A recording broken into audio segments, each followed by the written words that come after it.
Bismillahirrahmanirrahim. Assalamualaikum warahmatullahi wabarakatuh. Apa kabar semuanya? Semoga kita semua selalu dalam lindungan Allah Subhanahu wa taala. Amin amin ya rabbal alamin. Hari ini kita akan belajar bersama tentang kisah keteladanan Nabi Musa alaihissalam.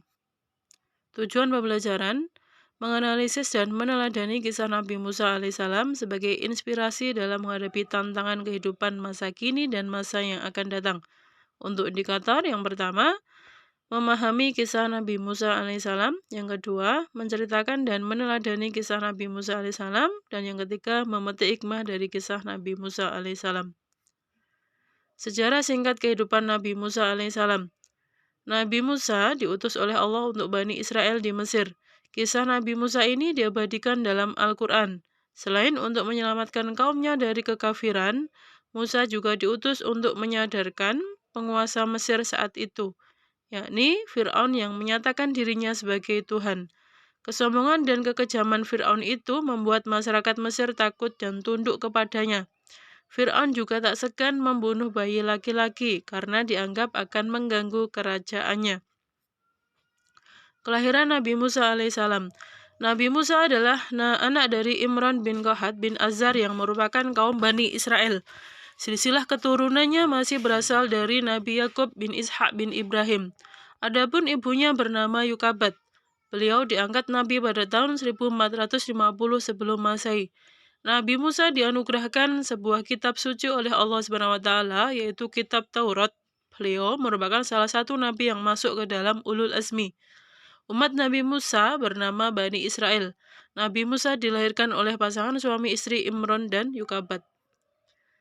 Begitu mengetahui bahwa anaknya yang lahir adalah anak laki-laki, Yukabat dan Imran panik. Jika tak segera disembunyikan, anak itu tentulah akan dibunuh oleh kaki tangan Fir'aun. Sebagaimana firman Allah dalam Al-Quran surat Al-Qasas ayat 4. Bismillahirrahmanirrahim. Inna fir'auna ala fil ardi wa ja'ala ahlaha syia'an yastad'ifu da'ifatan minhum yutabbihu abna'ahum wa yastahyi nisa'ahum. Innahu kana minal mufsidin. Yang artinya, sesungguhnya Fir'aun telah berbuat sewenang-wenang di muka bumi dan menjadikan penduduknya berpecah belah, dengan menindas segolongan dari mereka, menyembelih anak laki-laki mereka, dan membiarkan hidup anak-anak perempuan mereka. Sesungguhnya Fir'aun termasuk orang-orang yang berbuat kerusakan. Dalam Al-Quran surat Al-Qasas ayat 7, Bismillahirrahmanirrahim.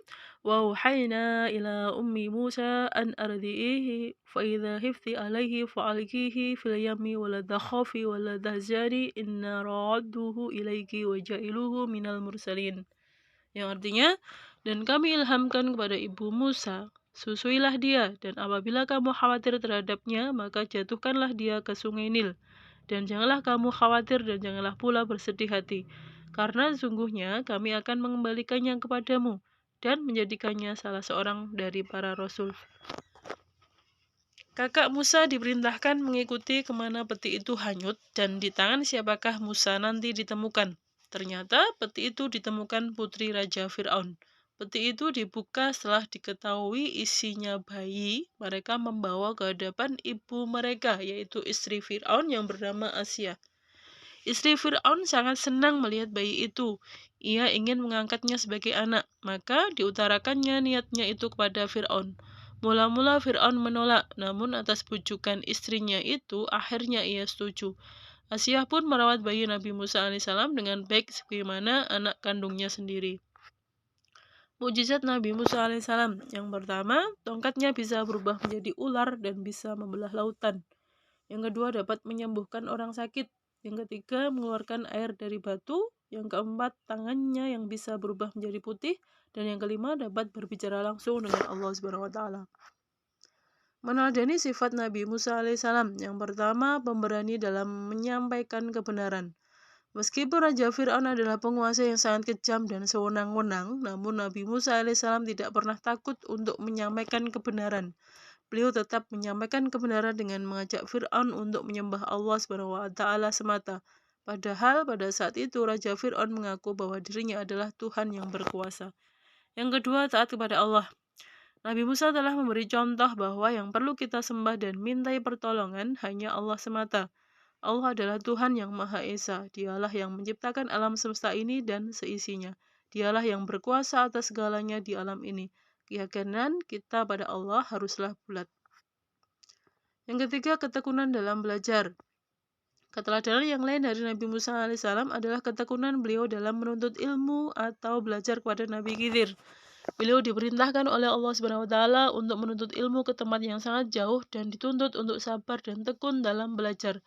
Meskipun menemui kejadian-kejadian yang aneh, selain itu beliau juga sangat patuh dan taat kepada guru yang memberinya berbagai pelajaran.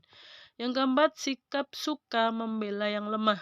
Ketika Nabi Musa alaihissalam tinggal di istana Raja Fir'aun dan mendapati pertengkaran antara keluarga kerajaan Fir'aun atau orang Kipti dan rakyat jelata dari Bani Israel, beliau justru membela rakyat jelata dari Bani Israel yang lemah.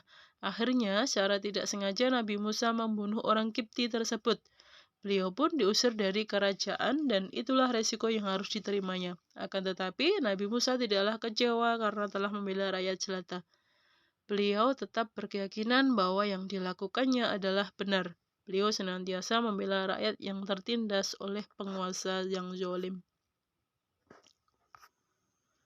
Yang kelima, sabar dalam berdakwah.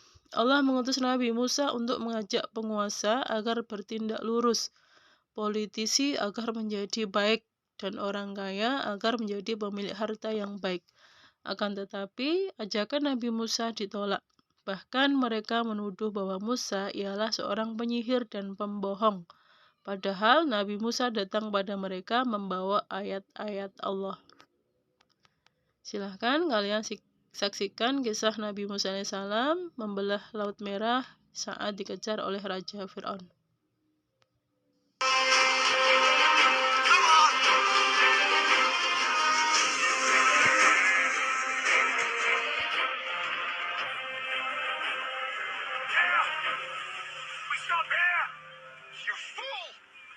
You've led us into a trap. What kind of leader are you? You'll have us killed, all of us!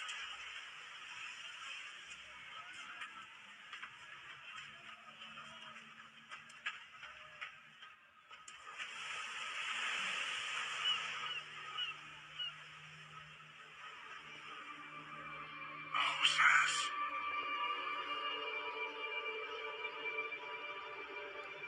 You know my voice.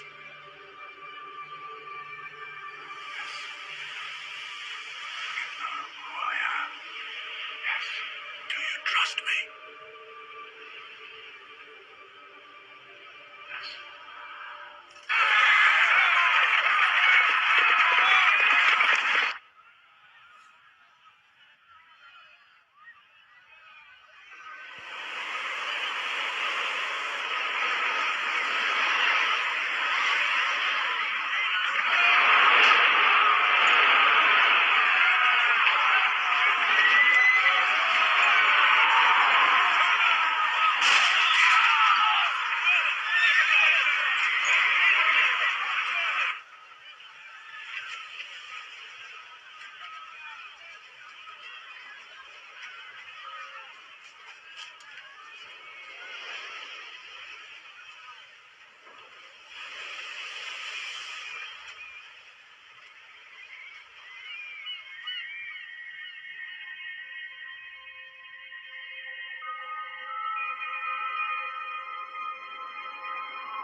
Witchcraft.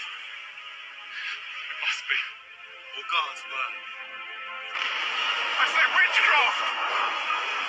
No. It's the only way to escape.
Moses!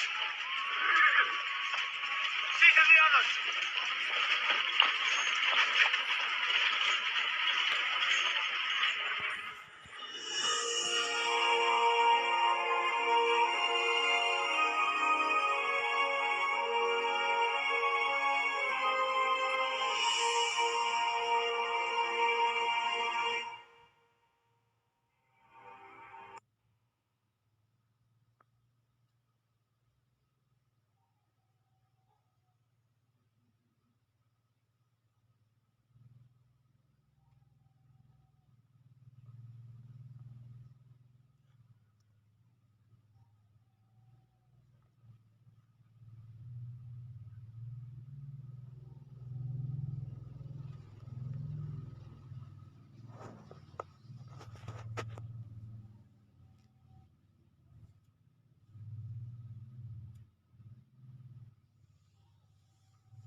They're slaves!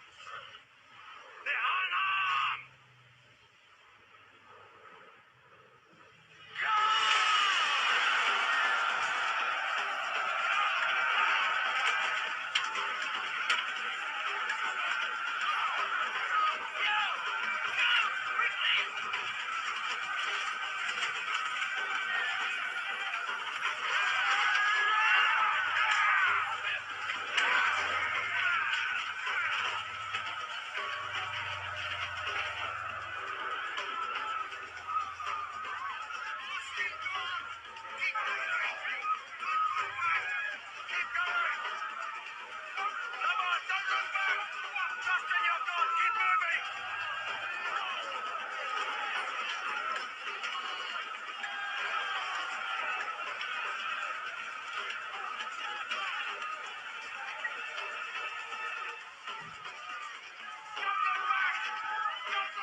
brother!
Have them collect all the weapons.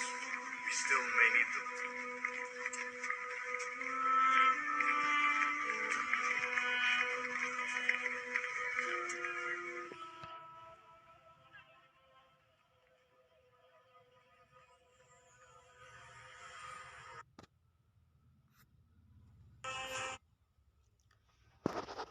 Dan inilah alasan kenapa hanya jasad Fir'aun yang masih utuh, sementara bala tentaranya tidak.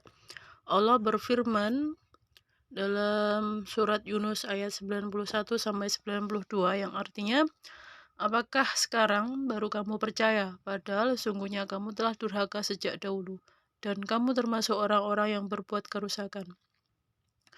Maka pada hari ini kami selamatkan badanmu supaya kamu dapat menjadi pelajaran bagi orang-orang yang datang sesudahmu, dan sesungguhnya kebanyakan dari manusia lengah dari tanda-tanda kekuasaan kami.